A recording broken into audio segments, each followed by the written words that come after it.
Okie dokie. So chapter 25 in Acts. And like I said, we're almost assuredly probably going to get through Acts today, and we might start in Joshua.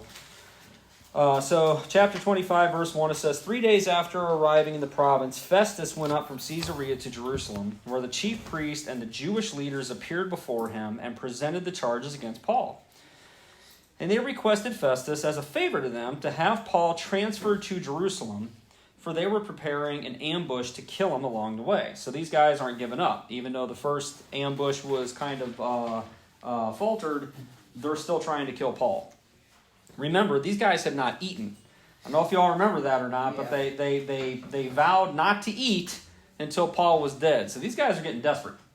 So they're trying to kill Paul. It says, Festus answered, Paul is being held at Caesarea, and I myself am going there soon. Let some of your leaders come with me, and if the man has done anything wrong, then they can press charges against him there. And after spending 8 or 10 days with them, Festus went down to Caesarea.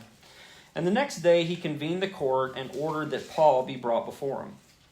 When Paul came in, the Jews who had come down from Jerusalem stood around him, and they brought many serious charges against them, but they could not prove them. Then Paul made his defense. I have done nothing wrong against the Jewish law, or against the temple, or against Caesar. Festus, wishing to do the Jews a favor, said to Paul, are you willing to go up to Jerusalem and stand trial before me there on these charges? And Paul answered, I am now standing before Caesar's court, where I ought to be tried. I have not done any wrong to the Jews, as yourself know very well. If, however, I am guilty of doing anything deserving death, I do not refuse to die. But if the charges brought against me by these Jews are not true, no one has the right to hand me over to them. I appeal to Caesar. And after Festus had conferred with his council, he declared, you have appealed to Caesar you will go. So he's standing trial, and the trial should have been done and over with. But because because Festus wants to get in good with the Jews and, kind of have that symbiotic relationship, he wants to do a favor for them. He wants to have the trial in Jerusalem in front of the Jews, where obviously that is going to be incredibly hectic. Obviously there is going to be a lot of voices being heard one way or the other, and Paul is not going to get a fair trial. He is being charged by the Romans. The Jews, they've already had their say. They can't make heads or tails of what they think he did, and they can't bring any proof whatsoever against him. So that should be neither here nor there. Legally, he's being charged for basically inciting a riot by the Romans. And he's telling him, he's like, look, I'm in Caesar's court. This is where this should be held. But since you don't want to do your job, I appeal to Caesar. In other words, every Roman citizen has the ability, just like we do in this country, we can go to court. If we don't like that, we can go to a higher court. We don't like that, we can go all the way up to the Supreme Court. So Roman citizens had the exact same right. They had the ability to say, I want my case to be seen before the king, before the emperor, before Caesar. That's where I want my case to go. So after Festus sits there and confers with his council and says, can he do that? That's basically what he was asking him. He says, okay, you want to go? You're going to go. So they have to foot the bill to get Paul to Rome. So it says a few days later, King Agrippa and Bernice arrived at Caesarea to pay their respects to Festus. And since they were spending many days there, Festus discussed Paul's case with the king. Now, the word here, even in the Hebrew and everything, is king, but we have to understand exactly what that means. This is basically the guy that is over like the entire region, okay? He's not like a governor. Well, put it this way, like they call them governors, but just for our understanding of it, imagine when they're talking about a governor, they're talking about like a mayor. But now this guy is a king. He's like a governor. He's basically governing this gigantic region. So there's several Herods in the Bible. This is the last one we're ever going to see. Herod Agrippa is the last Herod that you're going to see in the Bible. The Herod before him, his predecessor, he was the one that was basically eaten alive by worms. Okay, and then obviously you have the Herod of Jesus' day, the one where Jesus had absolutely nothing to say to Herod. That was the second Herod. The first Herod was the Herod in the days where he said, go and kill all the little babies to try to find, the Messiah, Jesus. That was the first Herod. This is the last Herod that we're going to see, Herod Agrippa. So it says, since they were spending many days there, Festus discussed Paul's case with the king. And he said, there is a man here whom Felix left as a prisoner. And when I went to Jerusalem, the chief priests and the elders of the Jews brought charges against him and asked that he be condemned. And I told them that it is not Roman custom to hand over anyone before they have faced your accusers and had an opportunity to defend themselves against the charges. When they came here with me, I did not delay the case, but the court convened the court the next day and ordered the man to be brought in. And when his accusers got up to speak, they did not charge him with any of the crimes that I had expected. Instead, they had some points of dispute with him about their own religion and about a dead man named Jesus who Paul claimed was alive. I love that. Like, you can tell the confusion in his voice. They're talking about this dead guy named Jesus, and Paul keeps saying that he's actually alive. So I was at a loss how to investigate such matters. So I asked if he would be willing to go to Jerusalem and stand trial there on these charges. But when Paul made his appeal to be held over for the emperor's decision, I ordered him held until I could send him to Caesar. And then Agrippa said to Festus, I would like to hear this man myself. And he replied, tomorrow you will hear him. So the next day Agrippa and Bernice came with great pomp and entered the audience room with the high-ranking military officers and the prominent men of the city. And at the command of Festus, Paul was brought in. Festus said, King Agrippa, and all who are present with us, you see this man. The whole Jewish community has petitioned me about him in Jerusalem and here in Caesarea, shouting that he ought not to live any longer. I found he had done nothing deserving of death, but because he made his appeal to the emperor, I decided to send him to Rome. But I have nothing definite to write to his majesty about him. Therefore, I have brought him before all of you, and especially before you, King Agrippa, so that as a result of this investigation, I may have something to write. For I think it is unreasonable for me to send a prisoner on to Rome without specifying the charges against him. And then Agrippa said to Paul, you have permission to speak for yourself. So Paul motioned with his hand and began his defense. King Agrippa, I consider myself fortunate to stand before you today as I make my defense against all the accusations of the Jews, and especially so because you are well acquainted with all of the Jewish customs and controversies. Therefore, I beg you to listen to me patiently.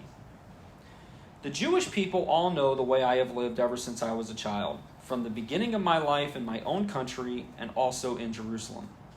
They have known me for a long time and can testify, if they are willing, that I conform to the strictest sect of our religion, living as a Pharisee. And now it is because of my hope in what God has promised our ancestors that I am on trial today. This is the promise our 12 tribes are hoping to see fulfilled as they earnestly serve God day and night. King Agrippa, it is because of this hope that these Jews are accusing me. Why should any of you consider it incredible that God raises the dead?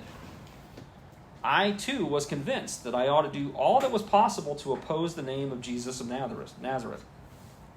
And that is just what I did in Jerusalem.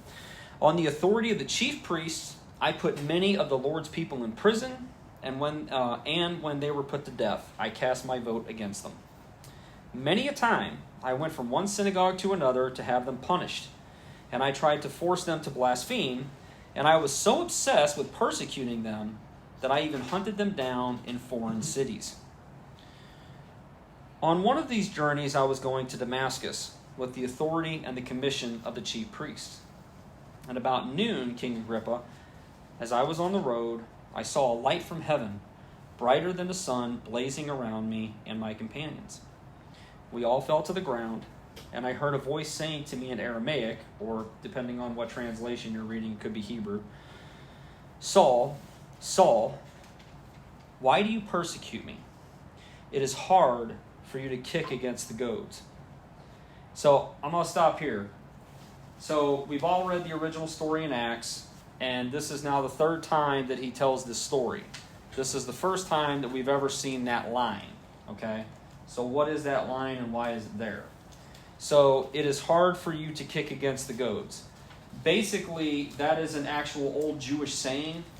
It's kind of like going back to, into the Gospels when Jesus sees Nathanael and he says that I saw you under the fig tree. What he's actually saying is I saw you reading. Okay, it was like a euphemism. In this particular case, it's the same way. When it says it is hard for you to kick against the goads, that's a euphemism of basically you can't fight God. Okay? It's not that he's lying about it. The reason why he says that, and that wasn't actually in the original story, is because most people would sit there and argue, and I would probably agree, that what Paul is trying to do is he is trying to make sure that King Agrippa understands who Jesus is. In other words, if he's telling this story and King Agrippa gets the idea that Jesus is some kind of a prophet that just has, that can perform miracles and everything, then he's going to misunderstand. What he's telling King Agrippa is Jesus himself is saying, Saul, Saul, why do you persecute me? You're fighting against God. So he puts that verse in, he puts that line in, so that way King Agrippa understands that the claim here is that Jesus Christ is in fact God. That's the claim. So he says, then I asked, who are you, Lord? I am Jesus, whom you are persecuting, the Lord replied. Now get up and stand on your feet, and I have appeared to you to appoint you as a servant and as a witness of what you have seen and what you are and will see of me. I will rescue you from your own people and from the Gentiles. I am sending you to them to open their eyes and to turn them from darkness to light and from the power of Satan to God, so that they may receive forgiveness of sins and a place among those who are sanctified by faith in me. So then, King Agrippa, I was not disobedient to the vision from heaven. First to those in Damascus, and then to those in Jerusalem and in all Judea, and then to the Gentiles, I preached that they should repent and turn to God and demonstrate their repentance by their deeds. That is why some Jews seized me in the temple courts and tried to kill me. But God has helped me to this very day, so I stand here and testify to small and great alike.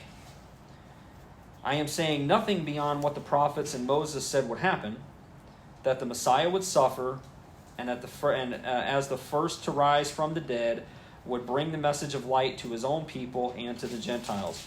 So right there, when he sits there and he says the Messiah would suffer, and as the first to rise from the dead would bring message of light to his own people, the first to rise from the dead. Well, we've gone through several books of the Bible thus far. We know for a fact Jesus Christ wasn't the first to rise from the dead, okay? So what is he saying here? Remember, I've talked to you guys about this. There is a difference, not in my opinion or just in understanding the language and everything, there is a difference biblically between resuscitation and resurrection. Resuscitation is you're dead, God puts your spirit back in your body gets back up, and you're looking around like, what happened? Resurrection is you're transformed. Okay? And all of the ones that we've seen, when we get to the Old Testament and we go through Elijah and Elisha, they raise people from the dead. They are resuscitating them. They are bringing them back. They got the same bodies, okay? When he resuscitates Lazarus' finger falls off because he's been rotting for 4 days. There is no resurrection. He is resuscitated, okay? God took the panels and went... That's pretty much what happens. So Jesus is the first that is resurrected. He is changed. And we see that by when he gets up, everybody that has seen him 1,000 times, they don't recognize him. There's something different about him. I don't know if it's because, obviously it has something to do with his looks, but there's just something different about him that he's not the same. They all had they have to sit there and have a conversation with him, and then something will be said, or a movement that he does, or something that they found very familiar, or in one case with the two guys, it even says that Jesus opened their eyes, and all of a sudden they realized that was him. That was Jesus. So there's a difference between resuscitation and resurrection. So at the first he was the first to rise from the dead, would bring the message of light to his own people and to the Gentiles. And at this point, Festus interrupted Paul's defense. "You are out of your mind, Paul," he shouted. "Your great learning is driving you insane." And Paul says, "I am not insane, most excellent Festus," Paul replied. I don't know if somebody called me insane. I would call him excellent, but Says, "What I am saying is true and reasonable. The king is familiar with these things, and I can speak freely with these things, and I can speak freely to him. So what I'm saying is true and reasonable. The king is familiar with these things, and I can speak freely to him. I am convinced that none of this has escaped his notice because it was not done in a corner.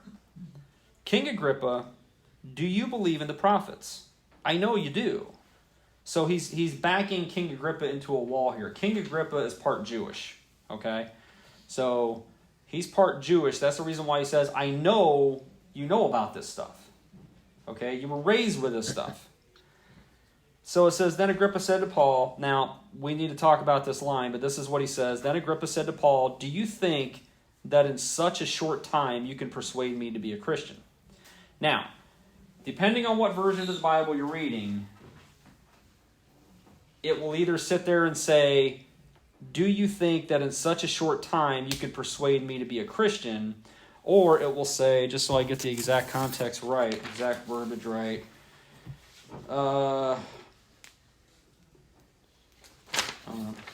okay, so if you read the King James Version, it says, "Although thou persuadest me, or almost thou persuadest me to be a Christian." So that one line has been misquoted for literally generations to the point that they've actually had books written about it and they've actually written songs about it. Big difference, okay? So in the King James, when it sits there and says, "Almost thou persuadest me to be a Christian," it's almost like he's sitting there going, the way you talk about this and everything, I almost believe you. You're almost persuading me. That's not what he's saying at all. That's not what he's saying at all. In the actual Hebrew and everything, that's wrong. It really is more of what it says in the NIV. I believe it says the same thing pretty much in the ESV. What it says is that, "Do you think that in such short time you can persuade me to be a Christian?" In other words, he's sitting there going like, "You believe in this stuff, right? You believe in the prophets." And King Agrippa's looking at him going like, "Paul, like, I'm a pretty educated guy. Do you think in the 5 minutes you've been talking, you're going to all of a sudden flip me over to believing in a dead man that got up from the grave?" That's what he's saying. Okay? And the reason why he's saying it that way is because Paul is trying to corner him. Okay? He's trying, because if he can sit there and say, "Well, yes, I do believe in the prophets. Well, yes, I do believe in this stuff," then things are going to change. This is the king of the region, okay? If he professes faith in Jesus, then in that region things are going to change. Because the Romans underneath him are not going to want to offend him. They're not going to want to do something against what they know their superior believes in. So he's kind of trapped. So he doesn't say, "No, I don't believe in it. This is hogwash." And he doesn't say, "Well, actually, yes, I do believe in it." And to kind of cause all this turmoil. He just looks at Paul and sits there and says, "Paul, do you think in just one conversation and everything that all of a sudden everything's going to change?" It's not. So he kind of backs off of it from a little bit. So he said, Paul replied, "Short time or long, I pray to God that not only you, but all who are listening to me today may become what I am, except for these chains." And the king rose, and with him the governor of Bernice, and those sitting with them. And after they left the room, they began saying to one another, "This man is not doing anything that deserves death or imprisonment." And Agrippa said to Festus, "This man could have been set free if he had not appealed to Caesar. But since he's appealed to Caesar, he's going to Caesar." So it says, when it was decided, this is Luke obviously talking, when it was decided that we would sail for Italy, Paul and some other prisoners were handed over to a centurion named Julius, who belonged to the imperial regiment. We boarded the ship from Amdrobanum, about to sail for ports along the coast of the province of Asia, and we put out to sea. Aristarchus, a Macedonian from Thessalonica, was with us, and the next day we landed at Sidon, and Julius, in kindness to Paul, allowed him to go to his friends so that they might provide for his needs. And from there we put out to sea again, and we passed to the lee of Cyprus because the winds were against us. And we had sailed across the open sea off the coast of Sicilia and Pamphylia, and we landed at Myra in Lycia. There the centurion found an Alexandrian ship sailing for Italy and put us aboard. We made slow headway for many days and had difficulty arriving off of Cydus. When the wind did not allow us to hold our course, we sailed to the lee of Crete, opposite Salmone. We moved along the coast with difficulty and came to a place called Fair Havens near the town of Lasea. Now, I know you guys know where all of this stuff is, so I don't need to elaborate. But essentially what's going on is Paul is being put on board ship. Now, you may ask the question, well, if he's a prisoner, why is Luke being allowed to go with him? Why is his other friend being allowed to go with him? Aristarchus. So why is Aristarchus being allowed to go with him? Because there's a little bit of a difference between Paul and every other prisoner that's on that boat. All the other prisoners are very likely Jews, or they are somebody that has already been convicted and they are being sent somewhere to, send out their crime.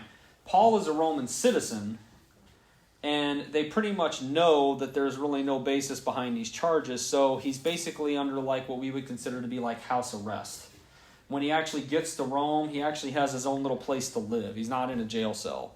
He has his own little place to live, and he actually just has a single Roman guard with him. And while in letters like Philemon and stuff like that, he'll sit there and he'll talk about these chains, it's not that he has chains on him, most likely. It's just the fact that he's not allowed to leave. He can't go about to other countries and everything and do what he was doing for God. He's kind of stuck until he sees Caesar. Other than his eyesight, did he have any other health issues? Not that we know of. I was wondering when they said his needs. You think it's just needs for personal needs or medical needs? Yeah, his eyes were a constant problem. Luke was his physician. There could have been other issues and everything, but the one that we absolutely know about is his eyes. So Luke was his personal physician that went with him and everything, and obviously, I wouldn't really call Acts his autobiography, but obviously he was writing this stuff down and everything, and he was keeping track of what was going on. But that's the only thing that we know about. So, and Luke is actually the only one that winds up staying with him. All of them, everybody else split. The last person remaining with Paul would be Luke. So it says, much time had been lost and sailing had already become dangerous because now it was after the Day of Atonement. So basically, Day of Atonement is Yom Kippur. That is the day where the great high priest goes into the Holy of Holies and sprinkles the blood on the actual Ark of the Covenant in the Holy of Holies. That is the foreshadowing of what Jesus Christ does when he's crucified and put in the tomb. He goes to heaven, to the real tabernacle, to the real Ark of the Covenant, and sprinkles his blood on the real Ark of the Covenant. We see that in the book of Hebrews. So that's what that day is, but probably the reason why they're making mention of that is because that day is essentially the first of their year. It's cold. So the problem that they're having right now is that it's freezing outside. They're on the ocean, and it's getting colder, and it's getting colder, and it's causing a lot of problems. So it says, so Paul warned them, "Men, I can see that our voyage is going to be disastrous and bring great loss to ship and cargo and to our own lives also." But the centurion, instead of listening to what Paul said, followed the advice of the pilot and of the owner of the ship. And since the harbor was unsuitable to winter in, the majority decided that we should sail on, hoping to reach Phoenix and winter there. This was a harbor in Crete, facing both southwest and northwest. So it says, when a gentle south wind began to blow, they saw their opportunity, so they weighed anchor, and they sailed along the shore of Crete. But before very long, a wind of hurricane force, called the northeaster, swept down from the island. The ship was caught by the storm and could not head into the wind, so we gave way to it and were driven along. As we passed to the lee of a small island called Cauda, we were hardly able to make the lifeboat secure, so the men hoisted it aboard. Then they passed ropes under the ship itself to hold it together, because they were afraid that they would run aground on the sandbars of Syrtis. They lowered the sea anchor and let the ship be driven along. We took such a violent battering from the storm that the next day they began to throw the cargo overboard. On the third day, they threw the ship's tackle overboard with their own hands. And when neither sun nor stars appeared for many days and the storm continued raging, we finally gave up all hope of being saved. And after they had gone a long time without food, Paul stood up before them and said, "Men, you should have taken my advice not to sail from Crete, and then you wouldn't have spared yourselves this damage and loss. But now I urge you to keep up your courage, because not one of you will be lost. Only the ship will be destroyed.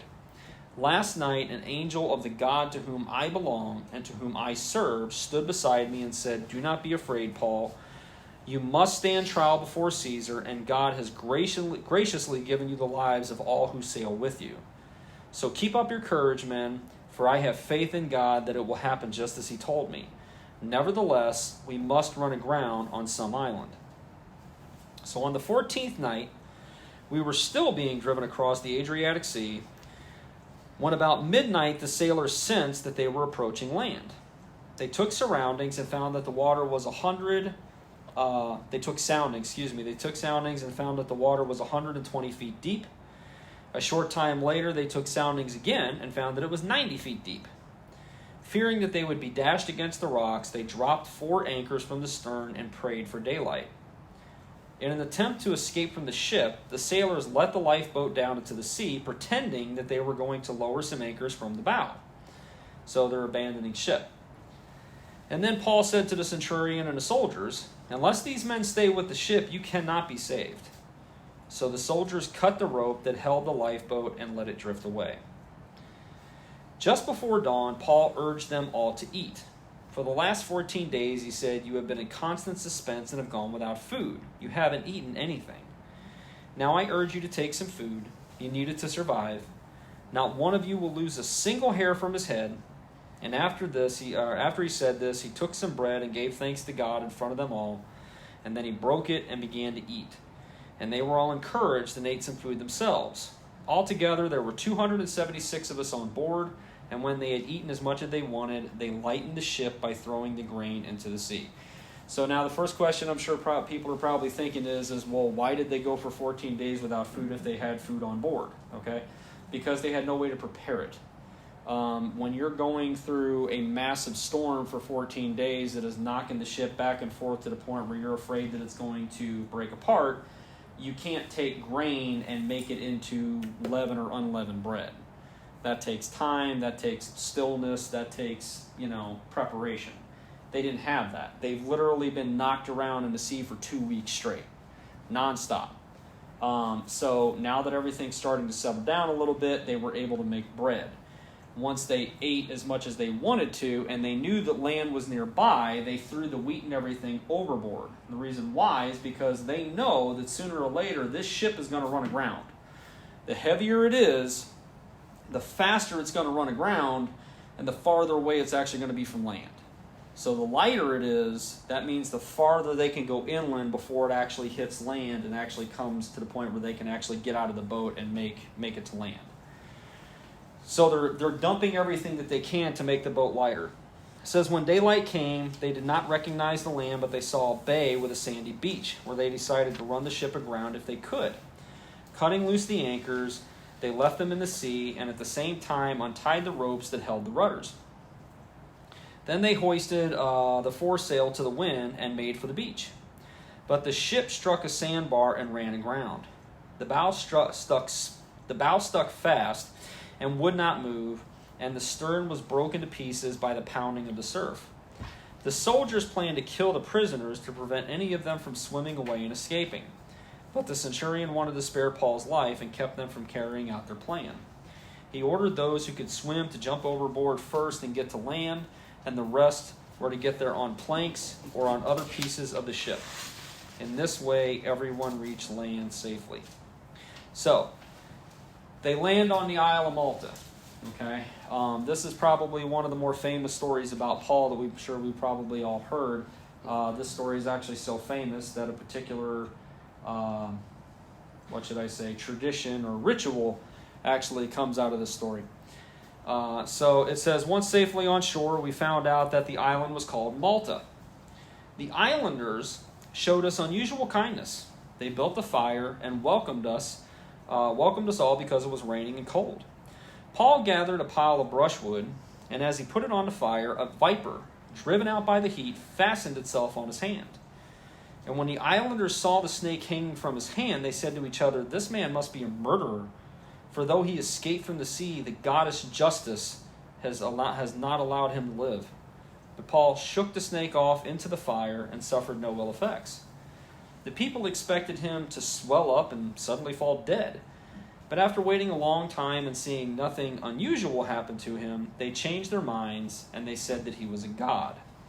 Now, notice here that he does not, there's nothing in here like it's been before where he all of a sudden sits there and says, no, I'm not a god, I'm flesh and blood. Why? It seems kind of weird that Luke would omit this when he's already done it once before when they all came up and you're like, Paul's a god, Barnabas was a god. They thought they were Zeus and Hermes. And both of them were like, no, we're not gods. There's a difference here. When the people thought that Barnabas and Paul were Zeus and Hermes, then they were worshiping them. They were coming down, they were bowing down before them. These guys weren't. They just looked at him and said, must be a god. And that was it. There was no worship or anything like that. They just thought that Paul was some kind of a god because he basically took a bite from the worst kind of a viper that you can get bit by on this island, and he had no ill effects. But they weren't worshiping him. So it says there was an estate nearby that belonged to Publius, I guess, the chief official of the island. He welcomed us to his home and showed us generous hospitality for 3 days. His father was sick in bed, suffering from fever and dysentery, and Paul went in to see him, and after prayer placed his hands on him and healed him. And when this had happened, the rest of the sick on the island came and were cured. And they honored us in many ways, and when we were ready to sail, they furnished us with the supplies that we needed. So this story right here, as awesome as it is, basically showing that God is protecting Paul and making sure that he completes his mission. This story right here, has spawned in what we would call Pentecostal circles a rather unfortunate tradition, which I'm sure we've all seen at one time or another. It was very big back in the 80s, which is where they would take venomous snakes in a church, and then people would get bit by the venomous snakes, and they would miraculously not be harmed, okay? The problem with that is that you don't really see it so much anymore, and there's really a reason for it, because it was either done one of two ways. One, these snakes were devenomized, okay? It was a scam. It was a way to get people into the church just like anything else, okay?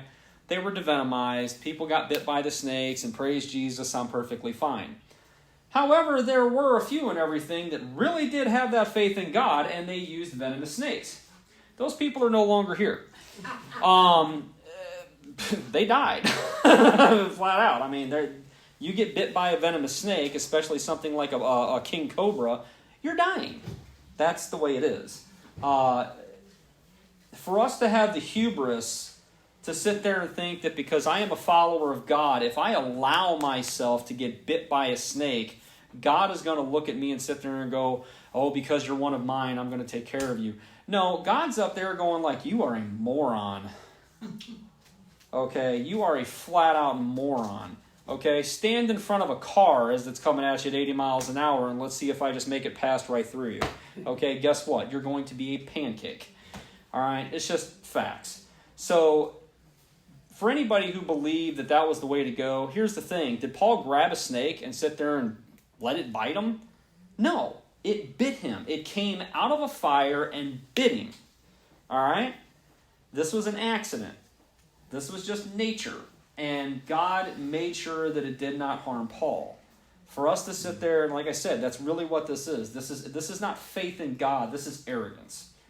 Okay? This is, I am so special to God that God is going to basically change all the laws of physics and known nature to save me because I just want to show off. Well, we can remember in everything a couple of stories, one particular that is in my head, where people wanted to see God show off, okay? Anybody ever remember the story about Aaron's sons? Okay? Sit there and tell them and everything, this is when you make fire, okay? This is when you do the offering, and the pillar of cloud and fire would shoot down fire and whoa, take that thing up, okay? So it was authorized fire, okay? There was a time, there was a place, there was a purpose. Aaron's sons looked at that and said, wow, that's really cool, man. Do you see that thing? Fire just came out. Let's do it again. So they made unauthorized fire. And instead of it coming down and cooking the bull and making it go bye-bye, it cooked the sons and made them go bye-bye. And Aaron knew that they had done such wrong, he literally was looking at the ashes of his son and said nothing. He said nothing. Because he knew what they had done. So that's what happens when we have the arrogance to sit there and go, I'm going to make God do a parlor trick. Yeah. Okay? So people died when they did that stuff. And the ones that did it, like I said, it's already been shown, but check it out.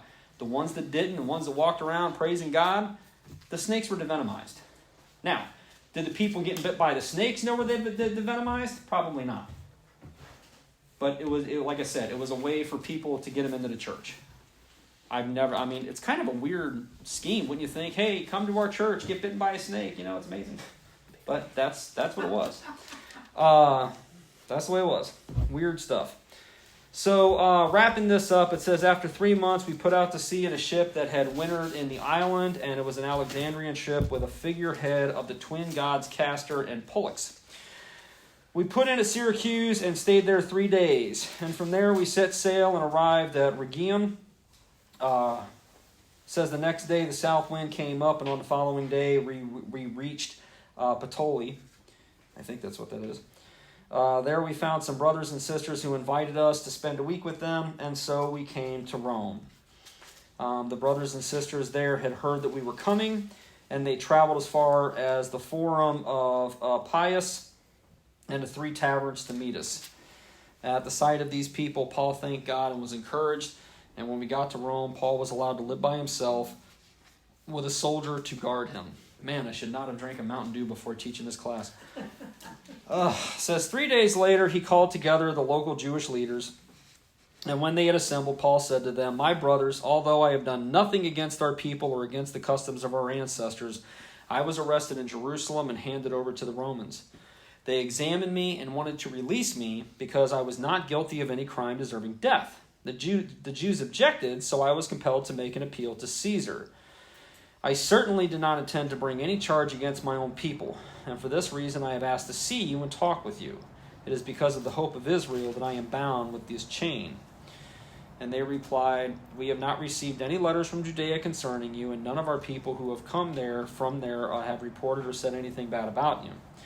But we want to hear what your views are, for we know that people everywhere are talking against this sect. And again, here it is again. Right now, in this particular part of the story, what we call Christianity is called the Way, and it is still a sect of Judaism. Okay, even though Paul is getting thrown out of synagogues because he's basically saying that they no longer need to abide by the law of Moses. It is no longer obligatory. That in and of itself sets it outside of Judaism, but it hasn't actually become what you would call official. Okay, it's not like this thing that has permeated so much that everybody has just said, okay, these yahoos are not one of us. This is still, at this time, considered a sect of Judaism. So it says, when they arranged to meet Paul on a certain day and came in even larger numbers to the place where he was staying. He witnessed to them from morning till evening, explaining about the kingdom of God, and from the law of Moses and from the prophets, he tried to persuade them about Jesus. Some were convinced by what he said, but others would not believe. They disagreed amongst themselves and began to leave after Paul made this final statement. The Holy Spirit spoke the truth to your ancestors when he said through Isaiah the prophet, "Go to this people and say, you will be ever hearing but never understanding. You will be ever seeing but never perceiving. For this people's heart has become calloused. They hardly hear with their ears, and they have closed their eyes. Otherwise, they might see with their eyes, hear with their ears, understand with their hearts, and turn, and I would heal them. Therefore, I want you to know that God's salvation has been sent to the Gentiles, and they will listen." For 2 whole years, Paul stayed with them in his own rented house and welcomed all who came to see him. He proclaimed the kingdom of God and taught about the Lord Jesus Christ with all boldness and without hindrance. So nothing stopped him from preaching. So now, from the actual narrative story of Acts, that's where it ends. So what happens? Okay, so we have a little bit of information, not a ton. Okay, this all happened essentially around the time of AD 63. Okay, so this is a few years before Paul and Peter would be killed by Emperor Nero. All right, so, or Caesar essentially. What happens is, as far as we can tell, is that he went to Caesar, he spoke about Jesus Christ, and he was let go. It's very obvious from his letters. I think I've actually mentioned them in the notes and everything. It's very obvious from a letter of his that he has every mind that he's going to be let go. Okay, he is not concerned about this. This is just more of a hindrance and a pain in the butt than anything else. But eventually he's let go, we assume. We know that Paul wanted to make a 4th missionary journey, predominantly to Spain. Okay, and many people think that he in fact did that. But at some point in time, around AD 67, he was arrested, and he was either arrested in Rome or he was arrested and brought to Rome. And in AD 67, both him and Peter were killed for the faith by Nero. Nero was the worst emperor there was when it came to Christianity. He did everything he possibly could to end it.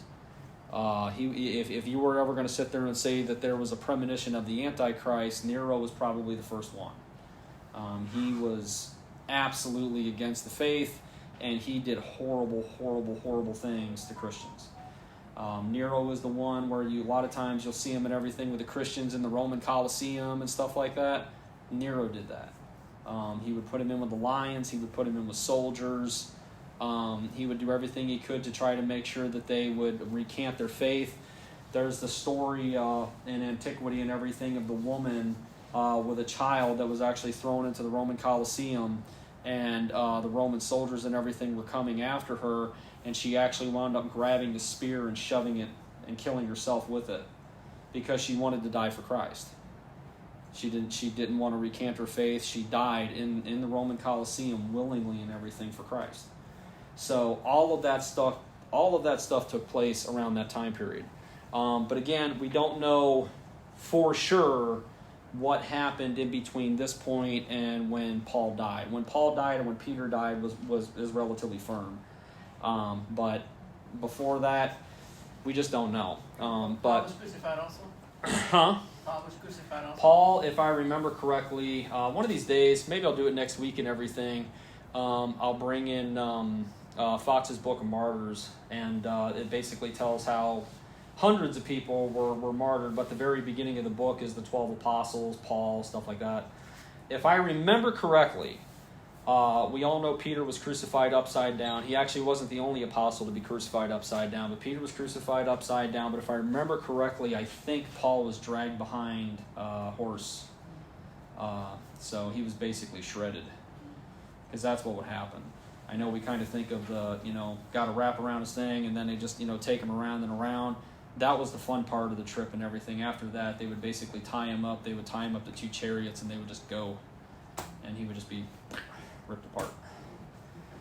So, yeah, when these guys got martyred and everything, I think James, brother of James and everything, probably got it the easiest. He was thrown off of like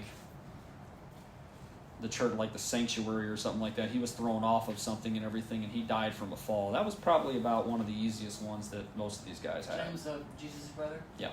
Yeah, he was the head of the church in Jerusalem. He died in Jerusalem. He was thrown off. I forget exactly what it's called, but essentially he was pitched off to something. Before, but you say that we don't know how if John died or was taken up. So John and everything is kind of depending on who you talk to.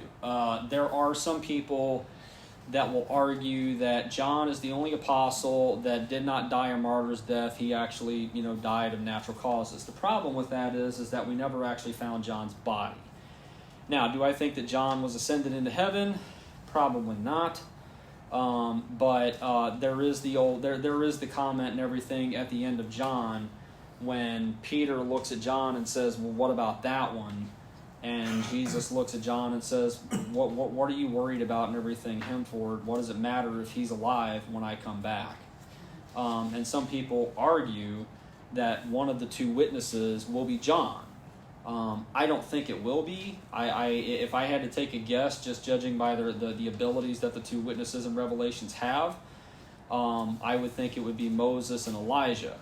The problem with that theory is that one of them died, the other one didn't. So Elijah did not die. He was carried up to heaven. Moses, in fact, did die. But who knows? This is probably a crazy question, but if Paul was on Patmos when he wrote Revelation, how did they find it? I mean, it wasn't like it was like... He wasn't on Patmos for the rest of his life. He was exiled to Patmos at that time, but I'm pretty sure, if I remember correctly, I think he got off of the island. Really? Yeah, I don't think he died on Patmos. He was just exiled there and everything for essentially preaching the word of God, preaching Jesus anyway. But even at that case and everything, there were people that were messaging back and forth and everything all the time when it comes to that stuff. They were always sneaking different messages around. They had like an entire underground system and everything to kind of try to get around the Romans and stuff like that, to try to... we kind of see a little bit of that in Acts when everybody goes to Mary's house. It's like everybody knows where the safe house is, and that's Mary's house. When something bad happens, everybody goes to Mary's house. So it's kind of a underground railroad kind of thing going on there. Brian? Yep. Bible Gateway says that tradition holds that the Apostle Paul was beheaded in Rome around 64-65 AD. Likely as a martyr during the persecution of Christians under Emperor Nero. Yeah, Nero. Okay, so he was beheaded. Right, but Okay. it says because he was a Roman citizen, that exempted him from crucifixion, which Right. was the common punishment for non-citizens. Right. Okay. So yeah, he was beheaded. It's been literally years since I've read the Fox's Book of Martyrs. I mean that was one of the first books and everything that I got when I was in seminary. And honestly, if I'm being completely honest with you, I read like the first 10 pages, all the people that you know about, and then after that, the entire book is just people that have been martyred over the centuries for Christ. So. All right, so let's. We got plenty of time, so let's go to the book of Joshua. So, the book of Joshua.